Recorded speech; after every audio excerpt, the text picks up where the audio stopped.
Hi friends, বাংলার গ্রাম ও কৃষি YouTube channel নতুন একটা ব্লগে সবাইকে স্বাগত। আমি আপনাদের ভাই বন্ধু আশিস।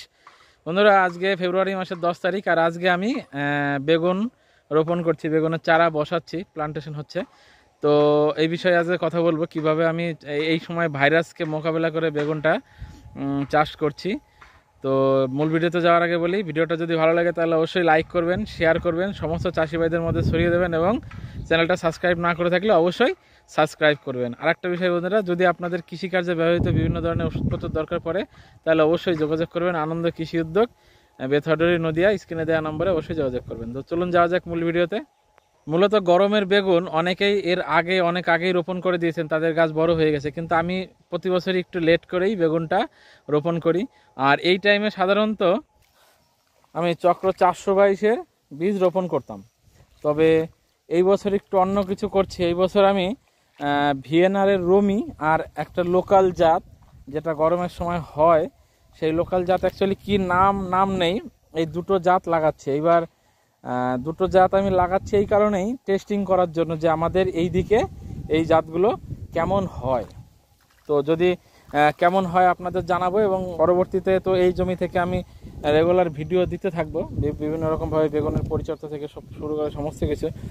তো আমি এই জমিটা প্রথমত চুন আর ব্লিচিং দিয়েছিলাম, দিয়ে চুন ব্লিচিং দেওয়ার পরে একটা জলসেচ দিয়ে একটা চাষ করেছিলাম।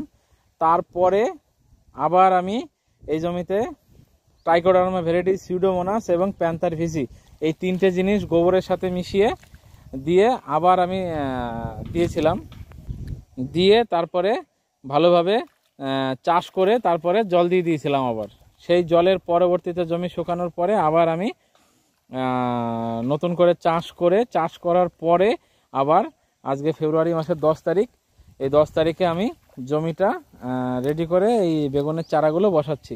দেখুন, আমার জমিটা রেডি করতেই প্রায় 2 থেকে আড়াই মাস টাইম লেগে গেছে। এইবার দেখুন, গতবার আমরা শেষের দিকে দেখেছি যে প্রচুর পরিমাণে ভাইরাস অ্যাটাকটেড হয়েছে বেগুনের জমি, প্রচুর বেগুনের জমি নষ্ট হয়ে গেছে মোজাইক ভাইরাসের আক্রমণে। তো আগে আমি মূলত রাসায়নিক পদ্ধতিতে জমি শোধন করতাম, চুন ব্লিচিং ইত্যাদি দিয়ে।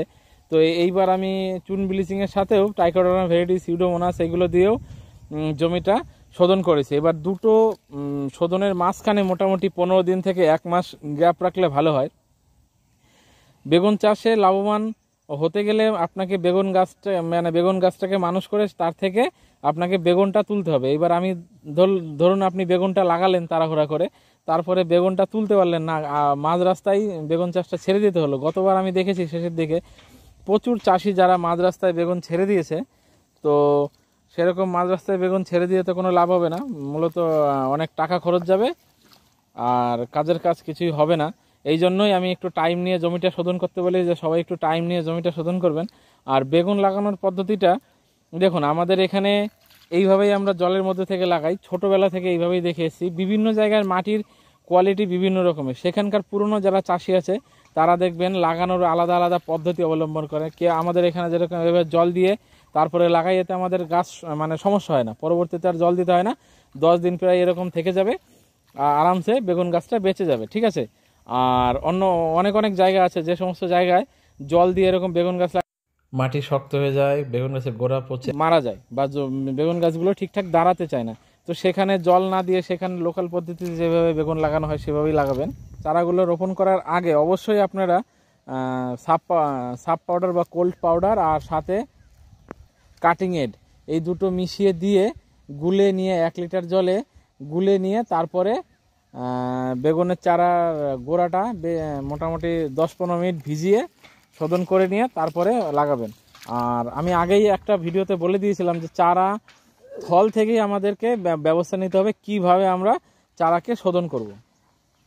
থল থেকে আমি বলেছিলাম যে ব্লাইটক্স আর কুপ্রোপেক্স 7 দিন অন্তর অন্তর অন্তর অন্তর স্প্রে করে যেতে হবে। ঠিক আমি সেইভাবেই করেছিলাম, গতবারও যেরকমভাবে করেছিলাম। আর এখনও লাগানোর আগে আমি সাপ পাউডার আর কাটিং এড দিয়ে বীজটাকে শোধন করে নিয়েছি। আপনারা কুপ্রোপেক্স বা ব্লাইটক্স দিয়েও বীজ শোধন করতে পারেন, কোনো সমস্যা নাই। আর ওর সাথে কাটিং এডও দিতে পারেন, কারণ কাটিং এডটা হচ্ছে রুট হরমোন, ওটা আমি একবারে ডাইরেক্ট দিয়ে দিলাম আমি, যাতে আমার রুটটা তাড়াতাড়ি ছেড়ে ওঠে। এই দেখুন বন্ধুরা, আমার এই একটা লাইন আর এই একটা লাইন, ঠিক আছে, এই দুটো লাইন থেকে লাইনের মাঝখানে ডিস্টেন্স হচ্ছে প্রায় 3.5 হাত, মানে 60 ইঞ্চির কাছাকাছি আছে। আর এবার বলি গাছের দূরত্বটা, মানে একটা লাইন থেকে আর একটা লাইনের মাঝখানে দূরত্ব আছে 60 ইঞ্চি, মানে 3.5 হাতের কাছাকাছি। আর একটা মানে গাছ থেকে আর একটা গাছের দূরত্ব হচ্ছে 2 হাত। একটা জায়গায় দুটো করে চারা বসানো আছে পাশাপাশি, একটু ছেড়ে ছেড়ে। কারণ হচ্ছে গতবার আমি দেখেছি প্রচুর পরিমাণে গাছ নষ্ট হয়েছে ভাইরাসের কারণে। তো আমি পাশাপাশি দুটো গাছ বসিয়েছি একই জায়গায়, একটু ফাঁকাফাঁকি।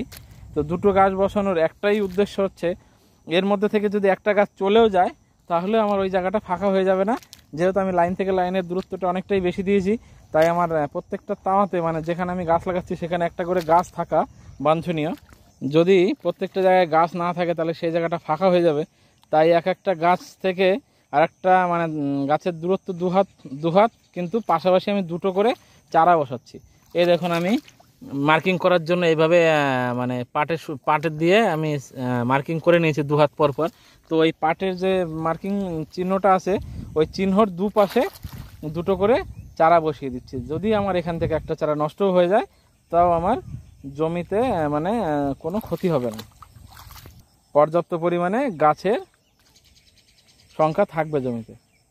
তাহলে বন্ধুরা আশা করি বোঝাতে পারলাম যে আমি এই ভাইরাসের বিষয়টাকে মাথায় রেখে প্রাথমিকভাবে কিভাবে ভাইরাসকে মোকাবেলা করে বেগুনটা রোপণ করছি। বেগুনের রোপণের আগে আমি আমার বেগুন জমি শোধনের ভিডিও দিয়ে দিয়েছি, সেটা চাইলে আপনারা দেখতে পারেন। আমি ডিসক্রিপশনে সেটার লিঙ্ক দিয়ে দেবো। আর এই ভিডিওর মধ্যেও বললাম যে কিভাবে আমি কি করেছি আর কিভাবে কি লাগাচ্ছি সেটাও আমি বললাম।